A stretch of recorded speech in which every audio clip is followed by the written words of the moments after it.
kung magbukas-bas ka, ang anuman ang mga bantay doon, yun ang mga bantay ang dapat basbasan. Pwede mo yung basbasan loob kung gusto nila. Bantay na una ang mga bantay kung sino man sila at yun importante yung basbasan. Dahil yun ang mga salot at yun mga pagkahamak sa tao. Sabi nila, yun ang mga hindi magandang gawain at sila ay basbasan sa pangalan ni Jesus na ilang ama natin, tagaligtas natin. Amen. Amen. Maganda na kung mayroon ka sasagot sa inyo. Ikaw, bibisay ka. Bibigay mo dito. Ha? Wala? Hindi. Dati, malapit ka dito para ano? Wala na rin yan. Oh, sino kasama mo dito? Nagaling ka ko lang. Marina? Hello? Saka?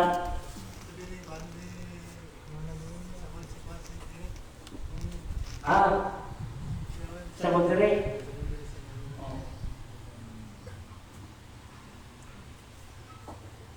Bakit? Anong...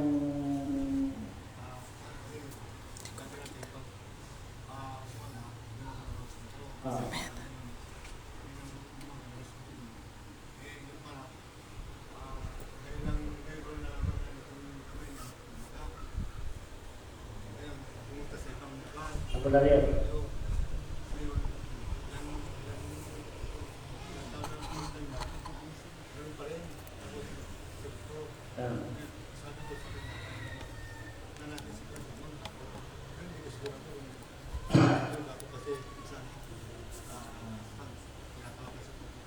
Yeah.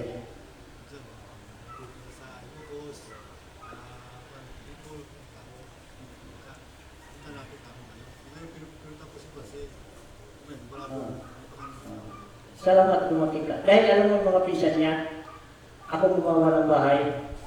Ha? Sila rin. Kampitino nila rin ako sa Bondorin. Yung mga lugar doon, kilala nila ako kampitino ako. O alam mo, witness ko rin sila. Yung mga pisan nila sa likod, ginawa kada uyong. Uyong, salari. O, sila rin. Mabuti ko na pagpapad ng nandito ngayon ay may sariling templo sa lahat. Dahil pati yung logo ko at mayroon ko sa second, pinastop na sa akin. Hindi na pinagawa. Kahit kung nagtrabaho ako, nalulog pa ako. Sabi niya sa akin, tama na. At pwede ko lang gawin yung templo. Binigay ko sa iyo. Yung templong logo ko, lumalagtag na kahit saan. Dahil sabi ng Ama, alam mo na at ang gawain ng bagay sa loob ng bahay at labas ng bahay. Ngayon, alam mo na lahat, ang kailangan ngayon, yung loob ng bahay, yung nakatira sa bahay, yun ang dapat mo pagalingin. Tama kami? Kung saan lahat yan kami ng Ama. Walang posible. Hindi natin alam ang binigay ng Diyos sa atin. Mayroon tayong panahon para sa atin. Hindi na natin hawak ang panahon natin dahil kanya-kanya tayo binigyan ng Diyos. Kung anong oras, anong panahon ang tinagda sa iyo. Ang trabaho mo ng iba noon, babaguhin ng Diyos. Stop ka dyan. Ito, akong bahala sa iyo. Basta sundin mo lang ang mga bagay pinapagawa ko sa iyo. Dahil ang Diyos ang nagbigay ng buhay, siya rin ang dapat masusunod, hindi tayo. Marami ako nagsisilap sa ilog, mga patay, nalulunod, nangungulang ng isda ng kamay, nangungulang ng isda, hanggang nagkabintero ako, nagtubero ako, hanggang nandito na naman ako ngayon. Ginawa ako ng next project naman, ang project ko ito para sa mga tao. Noon, hindi ako nagsasalita. Sabihin ko sa inyo, ang ating mga sinasabi galing sa Diyos. Dahil, aminin ko, di ako marunong sumulat, di ako marunong bumasa, ang lahat ng mga misay galing sa Diyos. Pinapalantad sa akin, Siya sa akin para pakinggan ninyo kung tama o mali dahil kayo ang mag-desisyon yan. Amen? Dahil ang lahat ng sinabi ko nakukit sa Biblia. Doon ako nagtrabaho sa Karanlaan, sa Monterrey. Ang taglilista ko doon, si Rick, laking yung Lopez. Basta, kasama ko kagabilig lahat. Isang masun ako. Nag-aalala namin sa kapitero. Hanggang ngayon, kapitero pa rin ang gawain mo. Tapos, sa tao. Kung siya temple ko, ako nag-design, ako nag-kumita, ako lahat. Kasama ko lang ang mga kasama ko tumulong sa akin. Lahat kami ay tumulong. Dahil sila mismo ay tumulong. Maraming salamat. Hanggang itong tirahan ko, nagpasalamat din ako. Ang mayari ng bahay yan, nagbigay sa akin 4,000 square meter. Pati temple ito. Kulong na gawin ito, pinaluwang ko lang. Para meron tayong luklukan, hindi tayo maarawan, at hindi tayo maulanan. Ako na mismo ito, nag-layout dahil galing ako. Maraming salamat sa mga noon mga kasama ko dahil sa kanila ako natulog. Dahil alam ko yung alaala na nangyayari sa akin. Ang sabi ng mga sa akin, bata pa ako sinabi sa akin, ilang araw, pag edad ng mga 40 plus, at iba na ang iyong gawain. Ano po yun? Dahil kanya-kanya tayo. Kung ikaw ang kinausap ng Diyos, buhay ka, kaya kang kausapin kung ikaw ay sumunod sa Kanya. Dahil hindi lahat ng patay at makita mo ang Diyos. Hindi. Kahit may katawan ka, kung magpatuto ka lang sa sarili mo, totoo ko ang Diyos ay nasa iyo. At sabi ng Diyos, mga anak, lahat kayo ay nasa akin. Maraming religion sa lupa. Ang sabi ng Ama, ano ang religion dito? Sabihin mo sa kanila, sabi ng Diyos, sabihin mo sa kanila, kung ang pangalan ni Jesus, pangalan ni Jesus Christ, ang dalang nyo, pamilya kayo lahat. Iisa ang tagaligtas ninyo. Walang sinuman magliligtas sa inyo. Kung hindi, ang paniwala ninyo, ang Diyos ang tinatawag niyo, siya ang hawak sa lahat. Kung sabihin ninyo, kayo ang ligtas, sabihin siya ang ligtas, bakit ang gusto mo? Si Jesus, ang gusto mo si Jesus. Kailangan, magkaisa ka ng pamilya kayo. Dahil sabi ng Diyos, paano po kayo? Ililigtas mo kayo ang mismo, nagyayabangan. Sino ba ang tagaligtas mo? Di ba si Jesus? Sino ba ang tagaligtas mo? Di ba si Jesus? Ano religion mo? Ano religion mo? Iba. Sino ang paniwalaan nyo? Di ba isa? Magkaisa na kayo. Dahil ako ay darating sa inyo, mas masang kayo lahat, ako ay nasa inyo, magparami kayo, magkakaisa kayong lahat. Amen. Walang religion makakaligtas kung hindi magrelasyon tayo sa Diyos. Yung mga sabi ng mga, yung gawain hindi maganda, magsimula na kayo, at pa rin yung pamilya ninyo. Magsimula na kayo, baguhin niyo ang buhay ninyo, at kilalanin niyo ang bawat isa sa inyo. Bilang araw pagdating ko, sabi ng Diyos ha, pagdating ko, minsan ko na lang kayo, pagsamasamahin. Minsan lang kayo. Dahil masaya kung magsama-sama kayo. Kung kayo hindi magsama-sama, sabi ng Ama, kung ugali mo ay hindi maganda, gusto mo, ililigtas kita, itapon kita sa malayong lugar, mag-isa mo. Yung lahat na nagsasama, sila ang magsama-sama. Lahat. Gusto mo mag-isa mo. Gusto mo, isang lugar. Dahil ang tawag ko yung makasarili, dahil yung mga akong tagaligtas inyo, paano kita ay ilapit sa kanila kung masamang ugali mo? Habang maaga pa, mag-ipon na tayo ng magandang ugali ng asal. Sa pangalan ni Jesus, dakilang Ama natin, ang siyang tagaligtas natin, lahat man, ang anuman ng bagay, ang hindi maganda, alisin, pasok natin maganda, ang Diyos ay nasa atin. Amen. Panahon na tayo, magpasalaran na. Ha? O meron pa. Dahil ang lahat ay kami naman. Itong panahon ng Alintones, Biyernes, Linggo, oras ng mga alauna, ay mag-alas 2 at humiling kayo ng gusto niyo humiling. Ang Diyos, pakikinggan kayo ng Diyos.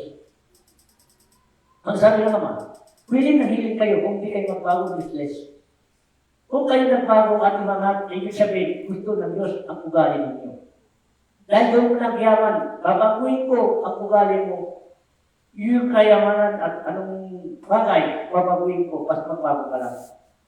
Halimbawa, ikaw, basta ang ugali mo, isa lang hiling ng Diyos, magbago ka lang. Babaguhin din ang buhay ng Diyos. Kung umangat ka na, ibig sabihin, gusto ng Diyos, pati ang tao gusto. Kung umangat ka na sobra na, huwag mo baguhin niya, huwag ginago mo yan, babaguhin din, mawawala din ang lahat sa iyo. Also, kailangan natin, kung sino ka noon, ganun ka pa rin. Ang Diyos, kung sinong noon, siya pa rin. Pagbalik ngayon, siya pa rin. Ano ang kasaysayan niyang papaliwan sa kapwa at gawa, salita, kapayapaan at pagmamahal, ang Diyos ay sa ating lahat. Amen. Pag-ilang. Ito, may nagbabasa sa Biblia at sinusulat sa Biblia. Anong tungkol? Ito po yung tungkol po sa pinapalawanan ko po ngayon po. Magandang hapon po sa inyo pong lahat. Brothers and sisters, mga nanonood po, magandang hapon po sa inyo pong lahat. Ito po yung pinapalawanan ng Ama, ang salita ng Diyos, pinulat ng tao, nakasulat po sa Bagong Tipan. Nasa Pahayag chapter 2, verse 5. Alalahanin mo ang dati mong kalagayan. Pagsisihan mo at talikdan ang iyong nasasamang gawa. At gawin mong muli ang mga ginawa mo noong una. Kapag hindi ka nagsisi, paririyan ako at aalisin ko sa kinalalagyan ang iyong ginawan. Ito na po yung pinapaliwanag ni Ama sa atin na kung ano po yung gawain po natin na kabutihan, hanggang ngayon, ganun pa rin yung gawain po natin. Yung marunong tayong magkumbaba, mag-isama, tumulong sa kapwa, yan po yung kayamanan po natin na madadala po natin patungo sa langit. At iiral po natin yung pagmamahal. Dahil yun ang daan patungo sa langit pa rin. Shout out po sa 11 billion eyes natin. May share ka dyan? Pastor Mod? Hello po. Magandang hapon po sa ating lahat. Maraming salamat po sa ating Panginoon. Purihin po natin siya. Isa pa sa aral sa buhay po talaga natin. Kailangan po talaga na lagi tayo magpakumbaba at magbago na kumbaba. Talikdan na po yung mga nagawa po nating kasalanan habang may panahon pa. Kumbaga na huwag nating isipin o huwag natin laging idadahilan na hindi patatawarin naman ako ng Diyos. Mabait naman ang Panginoon kaya pagbibigyan pa niya ako ng pagkakataon. Kaya huwag po natin gawing dahilan na hindi porket mabait po ang Diyos at laging nagpapatawad po sa lahat ng pagkakataon ay sasamantalahin po natin. Kumbaga, hindi po dapat ganoon. Dapat po pag nagsisi po tayo, nagbalik loob sa Diyos ay lubusan na po nating talikuran ng ating nagawang kasalanan. At maglingkod po tayo sa Kanya. Sapagkat nasusulat, sabi niya, magbago kayo habang may panahon pa. At sabi na, huwag niyong hayaan na magsisi kayo at magbalik loob kayo sa Diyos kung kailan huli na ang lahat. Kumbaga, binibigyan pa tayo ng Diyos ng pagkakataon upang tayo'y magbago at magbalik loob sa Kanya. Upang sa ganun, hindi masayang ang ating buhay. Sapagkat gusto ng Diyos, lahat po tayo'y maligtas at walang mapahamak. Ngunit tayo rin nagpipili kung gusto ba nating maligtas o hindi. Kung tayo po ang magpapasya sa ating sarili na kahit sino pang mga ngaralang dumating sa ating buhay, pero kung ayaw din po nating baguhin ang ating sarili ay wala po tayong magagawa kundi tayo po magpapasya. Wala po tayong ibang sisisihin kundi ang ating sarili dahil tayo rin po ang gumawa ng dahilan para po tayo napahamak. Yun lamang po at maraming salamat. Ay, salamat. Ikaw, bilang ka pa rin. Ayan, sige. Tututuan ko yung sinabi po ni Bro Brother Modisto. Yung totoo po yan na tayo po yung gagawa ng ating kaligtasan. Nasa Deuteronomy chapter 30 verse 15 to 16. Nasa inyo ngayon ang kapasyahan. Kayo ang pipili ng buhay at kasaganaan. unang kahirapan at kamatayan. Kapag sinunod ninyo ang kautusan inibig si Yahweh at nilakaran ang kanyang mga landas, pagpapalain niya kayo sa lupain ibibigay niya sa inyo. Mabubuhay kayo ng matagal at kanyang paralangin kayo. At yun po yung totoo po yun na tayo po yung gagawa ng kaligtasan natin. Kapag ginawa natin yung kabutihan, ay sa Diyos po tayo susundin po natin ang kanyang kalooban, sa Diyos po yung nasusunod. Kailangan makuna siya palagi, sundin po natin palagi ang kalooban ng Diyos. Dahil wala tayo dito sa mundo, kundi dahil sa Kanya. Kung gusto natin umangat ang ating buhay, unahin muna natin ang Diyos at magsipag po tayo para tayo ay umangat ang ating buhay. At umaga yung buhay natin, gawin natin ang kabutihan, alagayan natin ang ating mga sarili at gawin natin ang mabuti upang ang Diyos nakikita ang gawain natin mabuti, tutulungan ang buhay natin. Ganun po yun. Kaya manguna siya palagi. Unahin natin ang Diyos palagi dahil wala tayo dito sa mundo kundi dahil sa Kanya. Kaya iral natin ang pagmamahal, gawin natin ang kabutihan dahil yan po ang kayamanan po natin na madadala po natin patungo sa langit. Yun lamang po, maraming salamat po. Maraming salamat din. Ang lahat ng mga ang bagay at napulot natin sa Biblia, ang mga misay nito galing sa Biblia din.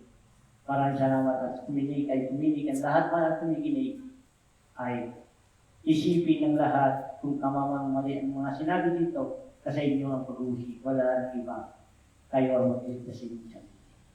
Amen? Amen. Ito ang mga misay ay galing sa langit at sila galing sa Biblia.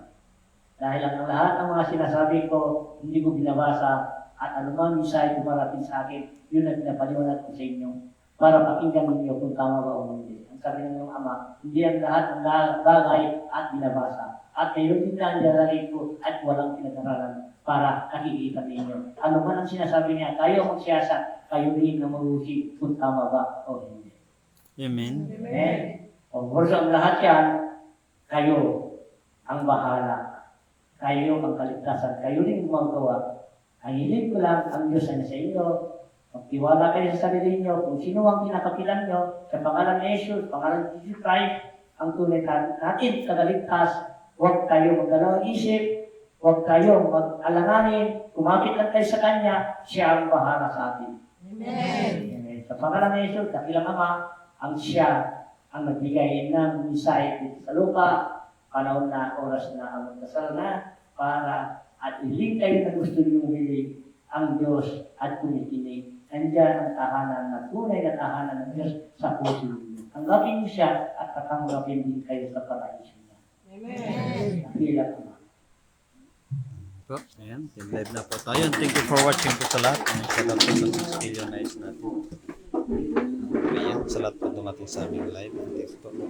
Ito yung gawain po natin. Sharing tayo na worship God tuwing 1:30 po ng Ito, nag-umpisa kami alauna hanggang alas 2. Alas 2 sa salam.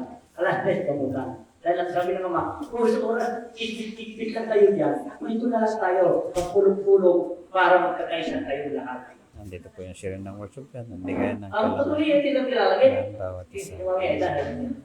Si Mami Aida. Lahat po, thank you for watching po sa lahat. Tuwing Merkules, Biyernes po itong gawain po natin. Yan, pwede po kayo pumunta, magbahagi po ng kalaman ng bawat isa. Magbahagi. Yan. Ayos. Thank you for watching po. Pagkatapos po nito ay pasok na po tayo sa loob para magdasal po muli. Kanya-kanyang panalangin sa ating sarili.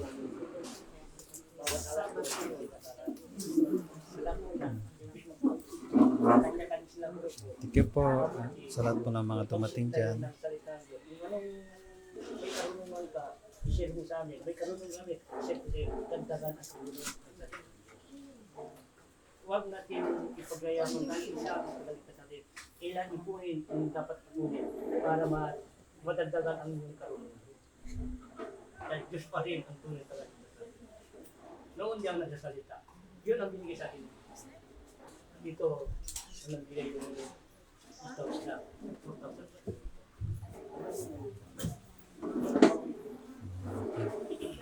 Ang bato ko, may nakuha, kinabukasan, bumalik na kayo sa Manila.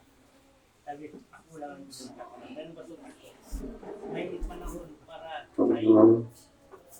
may ganun pala sila. Ako lang ang Diyos lang ang nakakalaw. Diyos din lang nagpapagawa at nagpapagawa para ako naglilingkod. Kung di dahil sa Kanya, wala akong lingkod. Lahat ng karunungan Kanya, Diyos pa rin. Ako sa sinasandalan natin. Kahit mo na nakakita ka na, no?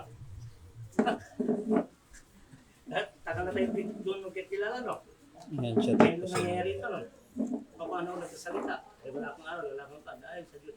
Kaya, ang nag-mensahe ko. At lahat ng mensahe nung binigay sa akin, sabi niya, ilang tabi. shoutout po kay Jason. Thank you for watching. At sa mga kapatid natin dyan na mga Alpha Kaparo. Ayan, shoutout po sa inyo lahat. Sila rin naman po. Thank you for watching po. Dahil sa kanila natin, kung sino ang tinatawag nila, siya yun ang nagsasalita at ginamit ako para ilantad na. Kusang namin lang ba? Takal ko na sa kapitid, 1985 hanggang 1970. Ay hanggang 2007, isi-stop na ako. Tapos manaw yun ano? Ito na. Shoutout kay Nanay Corazon Parajas. May witness na ako na. Blessed Sunday po sa inyo lahat. Ariyan. Isang little bit. Hindi ko sinabi lang. Doon na. Marami na nangyari sa akin. Akala niya silang ulang. Yung inisip ko, hindi kayo kailangan ko. Ang kailangan ko lang ay nagbigay ng buhay sa akin. Siya ang kausap ko. Dahil bilang araw para naman ko kung ano ba nabigay ko. Ang Diyos siya nagbigay sa kanya kumatakot na siya. Kahit ang kanya ko, wala akong pakialam sa inyo. Ang tunay na kaligtas at siya kung hindi kayo. Lahat tayo ay kumapit din sa kanya. Yun lang naman sa mga. Lahat ng bagay, pakinggan niyo ang mga sinasabi. Tama ba yun? Ha? Sa kanya galing yan. More sa kagalingan ninyo, hindi galing sa akin, galing sa kanya. Ginamit lang ako ng Diyos. Si Jesus ang nagpapakalina dahil ako itulog na. Lahat ang kilit ko sa kanya ko. Dahil wala akong kagalingan galing sa kanya. Ginamit lang ako ng Diyos. Nagpagamit ako dahil kung hindi dahil sa kanya, wala akong dito. Hindi ako Diyos. Ako nagpagamit sa Diyos. Lahat tayo, anak tayo ng Diyos. Kung pumunta sila dito, sabihin mo, ang dapat, pupunta ako doon sa templo. Baka siya nang ginamit ng Diyos. Dahil ang Diyos ang gumagamit, hindi ako.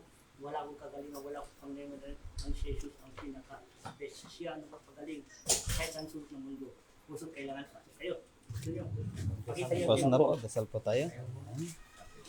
Okay po. Yan. And live na po tayo. God bless po. And thank you for watching po sa inyo.